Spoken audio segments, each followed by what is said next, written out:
Hello friend, this is Pratibha and welcome to study expert. आज का जो हमारा टॉपिक है वो है फैक्टर अफेक्टिंग सोशलाइजेशन। समाजीकरण को प्रभावित करने वाले कारक कौन कौन से हैं, आइए देखते हैं। The following are some agencies and factors that affect social development in children. Family and home environment. The status of family has great impact upon a child. School and teacher role, parental style, peer groups, media etcetera. तो ये सारे factor प्रभावित करेंगे। जो socialise कर रहे हैं वही कहीं ना कहीं प्रभावित करेंगे। अब ऑलमोस्ट हर चीज प्रभावित करेगी, चाहे वो आपकी नेशनैलिटी हो, मतलब आपकी राष्ट्रीयता, आप इंडियन हैं, आप अमेरिकन हैं या आप वेस्ट इंडीज हैं, जहां से भी आप बिलोंग करते हैं, वो राष्ट्र, वो नेशनैलिटी आपकी सोशलाइजेशन को प्रभावित करेगी। ठीक है। जेंडर, आप मेल हैं, फीमेल हैं, कल्चर, आपकी जो भी सोसाइटी है, ऑब्वियसली सोसाइटी का तो पूरा खेल ही है, सोशलाइजेशन हो ही उसकी वजह से रहा है। लैंग्वेज, भाषा हो गई, कौन सी बुक आप पढ़ते हैं, एनवायरमेंट, रेस, इकोनॉमी, सब कुछ प्रभावित करेगा। ठीक है। नेशनैलिटी, आप किस राष्ट्र से हैं। अगर आप भारत से हैं तो आपका सोशलाइजेशन अलग होगा, अगर आप यूएस से हैं तो आपका सोशलाइजेशन अलग होगा। तो आप अलग तरह से बिहेव करेंगे चीजों को लेकर के, अलग तरह की वैल्यूज होंगी, अलग तरह से आपका पहनावा होगा, सारी चीजें आपको प्रभावित करती हैं। इसी तरह से आपका कल्चर, कई जगह पर कई चीजें सही मानी जाती हैं और कई जगह पर वही चीजें गलत मानी जाती हैं। जेंडर, मेल फीमेल होना, हालांकि इसको प्रभावित नहीं करना चाहिए पर सोशलाइजेशन में करता है। सोशलाइजेशन हो किससे रहा है? समाज से। अगर समाज के दिमाग में ये प्रॉब्लम है मेल और फीमेल की, तो बिल्कुल प्रभावित करेगा ही। ठीक है। हेरिडिटी एंड एनवायरनमेंट का ही सारा खेल है। हेरिडिटी तो आपको मिल चुकी है, उसके बाद आप अपने आप को अनफोल्ड कर दें, आपके जो कैरेक्टरिस्टिक्स हैं बाहर आकर के। लैंग्वेज, जो भी आपकी भाषा है, जो भी आपकी संस्कृति है, सब आपस में जुड़े हुए हैं। ठीक है। तो इस तरह से काम करेंगे।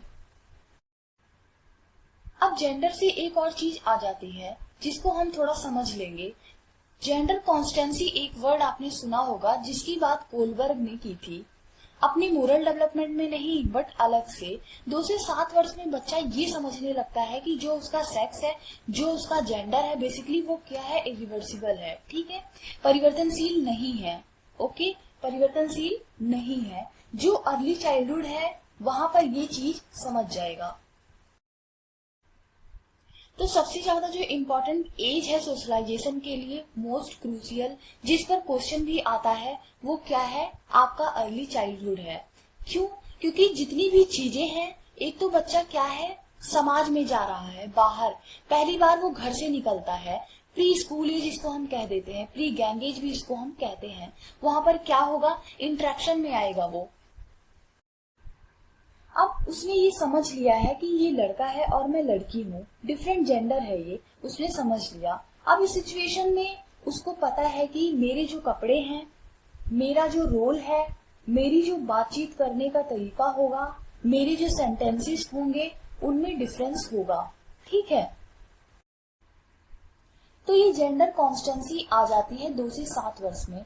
बच्चा ये समझने लगता है कि जैसे मैं अपने कपड़े बदलता हूँ, वैसे मैं अपने जेंडर को, अपने सेक्स को नहीं बदल सकता। ठीक है। तो यहाँ से सोशलाइजेशन शुरू हो जाता है, क्योंकि वो उसी एक पर्टिकुलर जेंडर के अकॉर्डिंग काम करना शुरू करता है।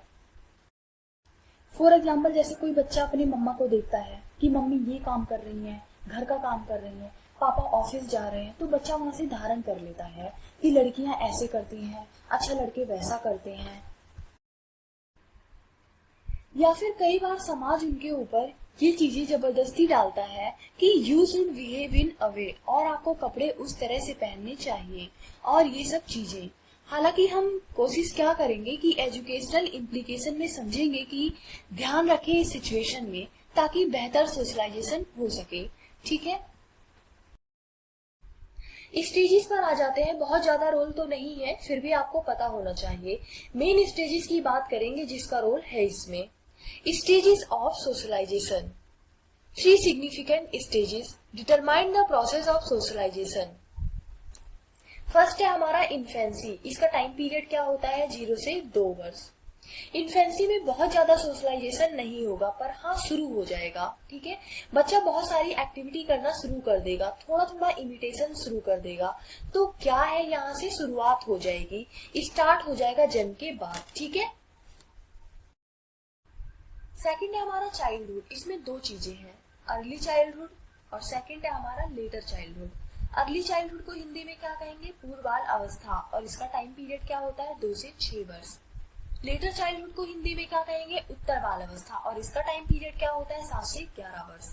चाइल्डहुड में सबसे ज्यादा इंपॉर्टेंट पीरियड है ये, किसके लिए, सोशलाइजेशन के लिए और लैंग्वेज डेवलपमेंट के लिए। ठीक है, आपस में जुड़े हुए हैं दोनों ही। सोशलाइजेशन के लिए मोस्ट क्रूशियल अर्ली चाइल्डहुड, अगर पूछे स्पेसिफिकली तो, और पूछे नॉर्मली तो चाइल्डहुड तो है ही। क्वेश्चन पर डिपेंड करता है कि किस तरह से देता है। ठीक है, थर्ड है आपका अडोलोसेंस यानी किशोर अवस्था। 11 से 19 वर्ष WHO कहता है इसकी एज है अडोलोसेंस की, बाकी 12 से 19 भी मिलेगा, एक आध साल इधर उधर चलता है। ठीक है, अडोलोसेंस यहाँ पे हमने सीख लिया कि बच्चा अपने गैंग में खेलना शुरू करेगा, अपने पीयर से, टीचर से, इन सबसे उसका इंटरेक्शन होगा और सोशलाइज करेगा वो।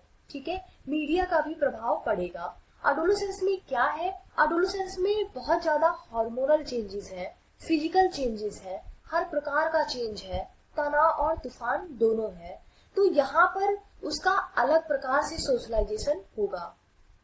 जैसे दोस्त कपड़े पहनते हैं वैसे पहनना पसंद करेगा, वैसी बाइक चाहिए, वैसी स्कूटी चाहिए, इवन हर चीज जो उनका पूरा जो ग्रुप है उनके हिसाब से ग्रुप आइडेंटिटी को ज्यादा बिलोंग करते हैं। ठीक है, सबसे ज्यादा प्रभाव यहाँ किसका है, उसके फ्रेंड्स का है। आप देखते ही हैं अडोलोसेंस में तो ऐसा होता है जैसे बच्चे हवा में उड़ना स्टार्ट कर देते हैं। तो अडोलोसेंस चेंजेस वाली एज है। ठीक है, ऑब्वियसली हम जानते हैं अगर सोशलाइजेशन ऐसा हुआ, सबसे बड़ी बात है आप किस टाइम पीरियड में पैदा हुए हैं। ठीक है, अगर अब से 100 वर्ष से पहले आप पैदा हुए होते या आजादी के टाइम पे पैदा हुए होते तो आपके अंदर एक अलग ही लहर चल रही होती। ठीक है, क्योंकि वो जो सोशलाइजेशन ऑफ समाज था उस टाइम का, वो उस तरह का था। तो ये वाला जो टाइम पीरियड है ये इन्फ्लुएंस करेगा आपका जो भी आसपास का उस टाइम का जो भी एस्पेक्ट है, जिस टाइम पीरियड में आपने जन्म लिया है। जैसे आज के टाइम में क्या है, सोशल मीडिया का युग है। अब से आप कुछ टाइम पहले चले जाएं तो 22 साल में जो बेसिकली 21-22 साल में क्या भगत सिंह, राजगुरु, सुखदेव, वो वाला अलग पीरियड था। तो टीन एज में लोग बहुत ज्यादा रिवोल्यूशनरी काम कर जाते थे, अगर उनका कोई रोल मॉडल या आइडियल उस तरह का हो तो।